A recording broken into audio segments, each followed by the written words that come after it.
tudo bem? Então, hoje anteriormente Mafagafado, é a sessão do canal que eu vou falar o que tem de novo na estante, das leituras que eu já fiz nesse meio período entre os vídeos e também leituras que eu estou fazendo, quais são as próximas novidades. Eu vou começar então com o que tem de novo na minha estante. É pouca coisa. No Natal, eu ganhei do meu irmão, o Thiago, O Inferno, do Dan Brown.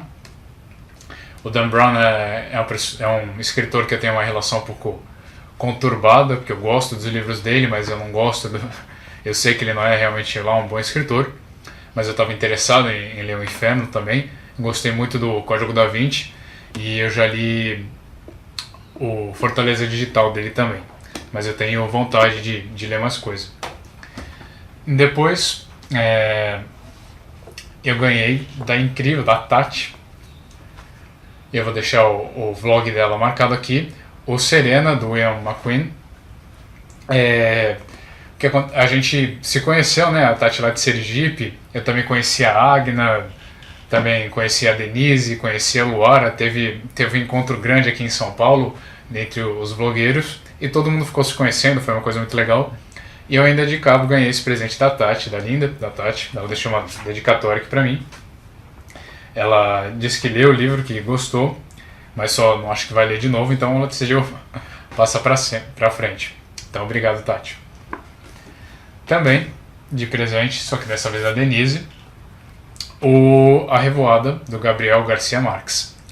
Esse aqui, se eu não me engano, é o primeiro livro dele, ele também é passado em Macondo, que é aquela terra dos 100 anos de solidão. Eu ainda não fiquei sabendo dele, essa aqui é a capa antiga, eu gostei bastante dela. E pelo jeito ele vai mais pro lado do Memórias de Minhas Putas Tristes, ao invés de ser uma coisa um pouco mais de realismo fantástico, né? Eu quero ver como é que vai ser ainda. Então, apesar de eu gostar mais da linha do que tem no Oceanos de Solidão, da linha do Olhos de Cão Azul, eu acho que eu vou gostar também. Então, obrigado, Denise, pelo presente. Depois também, dessa vez eu ganhei do Caleb, esse aqui, o 11º Mandamento, que na verdade é até uma prova, né, antecipada, que é uma prova antecipada de editora até, que é um pouquinho diferente, né? Uma dessas que ele recebe.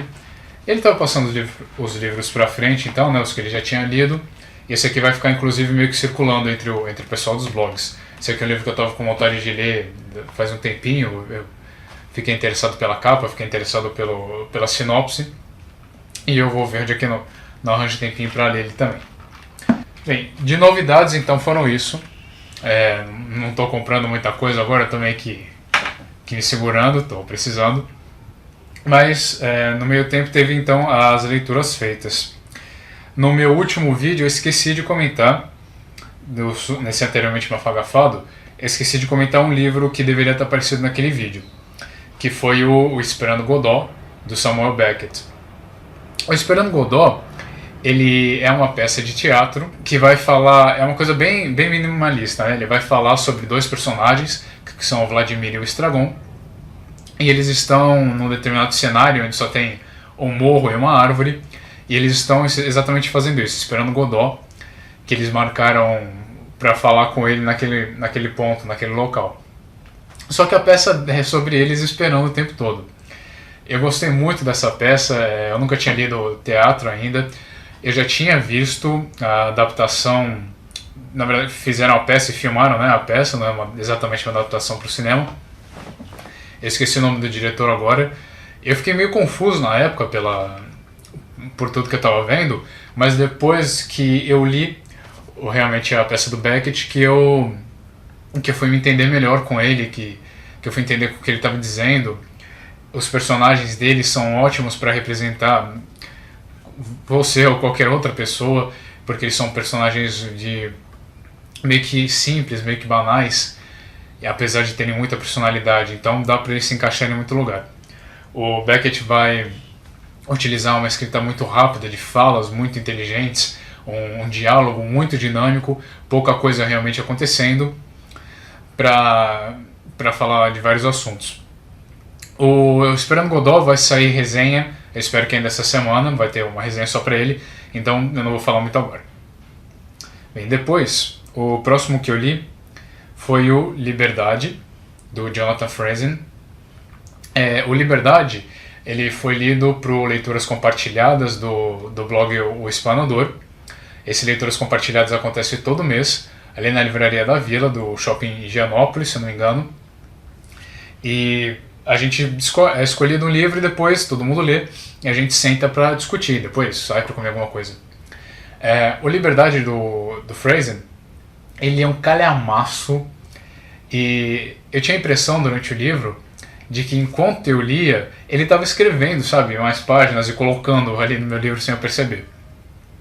O Liberdade, ele vai seguir a vida de uma família, vai focar principalmente no pai dessa família, né, e na mãe, e vai seguir a vida inteira deles, desde de um momento que eles estão num subúrbio de uma cidade pequena, que eles já são casados com os filhos pequenos, até depois que esses filhos já cresceram e estão dando caminho para a vida deles.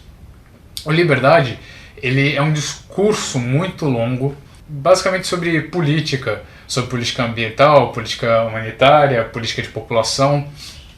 Ele vai inserindo essas coisas quase como se fosse um ensaio grande, né? O Bruno do Explanador que fala isso, é como se ele quisesse fazer um ensaio em forma de romance. Esses personagens são todos meio danados na vida, ou são neuróticos, ou têm algum problema para se relacionar, algum problema para seguir com a vida deles não tá lá essas coisas. Tem a esposa que ela pensa que está vivendo uma determinada vida perfeita, e ela está casada com um cara que talvez não tenha sido o cara perfeito para ela ainda tem que tentar se descobrir nisso na vida. A história vai começar com as primeiras desavenças que essa família tem com os filhos pequenos, e depois eles vão começar a dar rumo em cada capítulo sempre para um desses personagens. Ou é para a esposa, eu já esqueci o nome de todo mundo no livro, ou é pro próprio marido da família, ele que é um envolvido político, ele está tentando mudar o mundo, ele tem um idealismo muito grande, uma força política muito grande, né? Principalmente de esquerda, as ideias dele. Vai seguir também a vida de um dos filhos deles, que é um filho que está tentando se deslocar de tudo, né? Está tentando ser um cara muito adulto, está tentando se desvencilhar da imagem do pai, da imagem da mãe. E vai seguir também de um amigo deles, de um amigo do casal, que rola aí um determinado triângulo entre eles. Esse cara é um músico despreocupado, meio que não se preocupa com a fama, né? Tá fazendo só a vidinha dele ali, e vai seguindo assim. O livro, ele é muito bom, ele é muito legal, mas o Franzen, na minha opinião, podia ter dito tudo o que ele quis dizer com o livro em muito menos páginas. Ele tem uma descrição de cada coisa que ele vai fazendo, a ação narrativa, ela é muito como uma novela, é como se alguém eu tivesse a impressão de que alguém estava realmente transcrevendo uma novela. Então, sabe, ele fez isso, fez aquilo, levantou, foi até ali, pensou isso, pensou aquilo, se sentiu dessa maneira. O livro, ele tem bem uma coisa de sentimento, né? Cada personagem tem uma angústia diferente que você consegue pegar. Cada um deles tem um determinado problema. A mulher está vivendo uma vida meio vazia, né?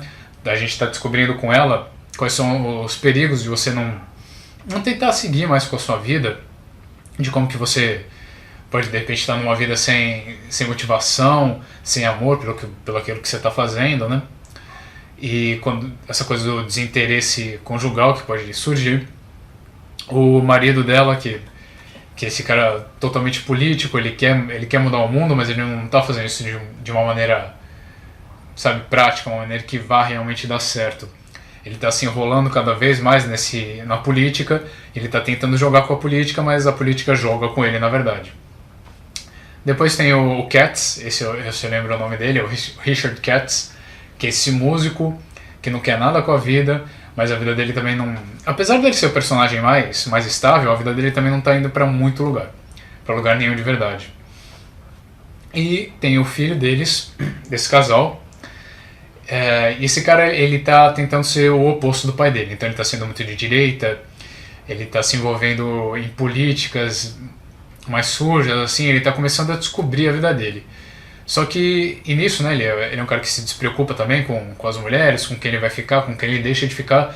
Ele é um cara muito autossuficiente, muito liberal, e vai demonstrando como que ele vai escolhendo a vida dele a partir dessa coisa de confiar só em si mesmo, de ter só a si mesmo como uma pedra guia, né? E como essa coisa pode desmoronar embaixo dele se não tiver uma determinada base. O livro vai falar também muito sobre família, apesar de ser um discurso político muito grande, mas é claro que a família não deixa de estar envolvida nisso. Então, é um livro que vai demorar muito para ler, é um livro que por vezes fica muito desgastante, porque você está seguindo a vida quase como um diário dessa família, dia por dia, mas ele vai chegar em pontos muito interessantes, falando sobre... Então, é um livro que dá para você aproveitar bastante coisa, ele tem muita informação, é muito inteligente. Só que você vai ter que ter um determinado saco para ler. Bem, depois disso, então, eu li um quadrinho, eu tinha acabado de ver o filme no cinema, e eu li, porque eu tinha que ver, né, o maravilhoso do O Azul é a Cor Mais Quente. O Azul é a Cor Mais Quente, ele é um quadrinho, esqueci o nome da autora agora, ele vai falar sobre o relacionamento de duas meninas. Uma que está se conhecendo agora, tá percebendo que ela gosta da vida, e depois que ela conhece a Emma, a Adele, depois que a Adele conhece a Emma, ela vai se descobrir essa coisa da sexualidade, essa coisa do amor. Vai mostrar a vida delas juntas. O quadrinho é muito emocionante, assim como o filme. Ele é muito sincero. Ele tem... É uma coisa de ser uma simplicidade, mas de retratar muito bem o que ele está querendo dizer. Ele vai seguir a vida dessa menina. No quadrinho, principalmente, ele vai seguir muito o relacionamento das duas. Como que começa o relacionamento delas e como que ele vai se desenvolvendo. Quais são as etapinhas desse relacionamento. Desde que a menina tem que enfrentar na escola, porque ela ainda é uma colegial, ela tá seguindo, tem os amigos delas de como que eles vão enfrentar essa situação, e depois as etapas emocionais também, o que as duas têm que passar para estarem juntas, né, para se encontrar. A história é muito bonita. Falando do quadrinho em si, eu não tenho aqui para mostrar as imagens, me foi emprestado pela Michelle, vou deixar o link do blog dela aqui embaixo. O que eu achei principalmente do quadrinho. A minha primeira vez que eu olhei a parte da arte, eu não fiquei assim tão interessado porque eu não tinha gostado tanto do traço. É um traço um pouco mais simples, é um traço um pouco menos detalhado. Mas quando eu fui parar para ler mesmo, além da história ser incrível, o que acontece é que a autora ela consegue desenhar as expressões muito bem. É sempre cheio de expressões faciais para acompanhar tudo que os personagens estão passando, e essas sensações são muito bem descritas, muito bem desenhadas. É que nem eu disse, tanto quanto a história é muito sincera, essa parte das expressões consegue acompanhar isso. Uma coisa que eu gostei muito também no quadrinho foi a relação das mãos que ela desenha. Não é esteticamente perfeito as mãos que ela faz, mas eu acho que quando ela realmente desenha, ela coloca em situações muito emocionais, muito frágeis daqueles personagens. Então as mãos aparecem colocadas em posições ou demonstrando coisas que são super sentimentais, são super emocionais. É um quadrinho daqueles pra te fazer chorar, tanto o livro quanto o filme, não tem muito jeito, mas é um que vale muito a pena. Seguindo a história dessas duas, você vai passar por todos aqueles problemas que um relacionamento pode passar, principalmente na situação delas, que elas têm que enfrentar a sociedade junto. O quadrinho ele tem menos coisa pra parte do sexo, é bem menos intenso nisso do que é o filme. E o filme ele vai focar um pouco mais na segunda parte da relação delas. É meio que como se um completasse o outro. Colocar os dois juntos é uma experiência muito divertida, uma experiência muito completa. Mas eu recomendo então para quem quer quadrinho, você lê numa sentada só, apesar de que eu resolvi ler em duas, exatamente porque ele é tão emocional, tem uma história tão bonita, tão gostosa de se ver. O 2001, Uma Odisseia no Espaço, do Arthur C. Clarke. O 2001 ele foi lido pro Fórum Entre Pontos e Vírgulas, que teve a discussão do mês de janeiro, da qual eu acabei não participando porque eu li muito atrasado. Eu não lembro agora se era janeiro ou fevereiro, mas basicamente eu li atrasado o livro. O 2001, Uma Odisseia no Espaço, o livro, ele saiu depois do filme. Eu acho que todo mundo deve conhecer, né, o filme do Kubrick. O Arthur C. Clarke, ele é co-roteirista, né, do 2001, junto com o Kubrick. Então, basicamente, o que eles faziam durante o processo de filmagem era realmente escrever quase como se fosse um romance a história, para que eles pudessem ter uma boa base na hora de filmar. Bem, depois disso, o C. Clarke ele resolveu dar continuidade nisso, alterar algumas coisas, e ele ficou com o livro do 2001. Bem, a história do 2001, Uma Odisseia no Espaço, ele já está um pouco no futuro, né? Foi feito bem antes de 2001 o filme, a história. E o que acontece é que a humanidade na Lua encontra um determinado monolito. Esse monolito ele vai começar a enviar sinais, ele vai começar a ser detectada atividade nele, e que essa atividade ninguém sabe o que é. Mas eles sabem qual é o direcionamento dessa atividade. Eles sabem que foi perto de Saturno que aconteceu algum tipo de relação para onde esse sinal foi enviado. O 2001, então, ele é uma ficção científica, ele vai tratar de onde a humanidade pode chegar e dessa interação com outros povos inteligentes que não moram na Terra. A história de 2001 vai pegar desde do começo da humanidade, quando os nossos ancestrais, né, ainda muito prímios, né, estavam ainda descobrindo a mexer na vida, e vai mostrar como essa raça, na verdade, já estava aqui e estava começando a buscar a vida, né, vida fora do planeta deles, a buscar como que eles podem interagir com outros planetas. O 2001 vai focar basicamente, então, na jornada de um astronauta para ir até Saturno e para descobrir o que tem qual foi o sinal, o que está recebendo essa mensagem do monolito da Lua. Ele vai nessa nave espacial super moderna que tem um determinado computador, que é o computador mais inteligente, né, o mais avançado criado pelo homem, que é o HAL. Então, o que vai acontecendo é que enquanto eles estão no meio dessa viagem, na verdade, o astronauta em si, ele não sabe qual é a missão real. Ele sabe que ele tem que explorar ali o sistema solar, ele sabe que ele tem que chegar até Saturno, mas ele não sabe de toda a verdade. A gente sabe porque isso aparece antes no livro, mas a gente fica sabendo que ele não sabe exatamente o que está acontecendo. Ele vai começar a ter uns problemas com o computador, vai começar a ter uns problemas com a viagem, porque esse computador ele é uma personalidade também dentro do livro, ele é um personagem tão importante quanto os outros. A minha impressão geral do livro é que no começo eu demorei para ler muito também, porque ele é meio devagar no começo. Ele não tem muita coisa acontecendo. O legal mesmo é partir mais ou menos da metade do livro, quando a gente tem uma reviravolta de verdade, um clímax verdadeiro, e o livro começa a pegar mais em detalhes, ele começa a ser uma coisa um pouco mais de física teórica, ele começa a dar uma viajada, ele começa a inventar o que eles acham que pode estar acontecendo, né? Quando aquele astronauta ele recebe mais informações, o que será que pode estar acontecendo por trás daquilo? O próprio narrador ele interfere muito, dando muitas teorias, né, sobre o que está acontecendo. Ele é um livro muito visionário, principalmente para a época, né? A história, o filme 2001 do Kubrick é extremamente visionário, eles anteciparam muita coisa do que realmente aconteceu em questão de tecnologia. Então o que ele vai dando é teorias e informações, e como que ele vai mudando isso, teorias de como que são os outros sistemas, os outros planetas, teorias de como seria uma raça extraterrestre, teorias de como seriam viagens interespaciais. Então depois da metade do livro, que passa de uma descrição meio longa, né, de como eles estão chegando em vários pontos do universo, como que está sendo a viagem deles, é que começa a coisa divertida, que você não consegue sair de se desapegar do livro. É toda a parte de ficção científica realmente posta para trabalhar. É a imaginação do autor extrapolando tudo que a gente tem. Então é um livro curtinho, é outro livro muito gostoso de ler.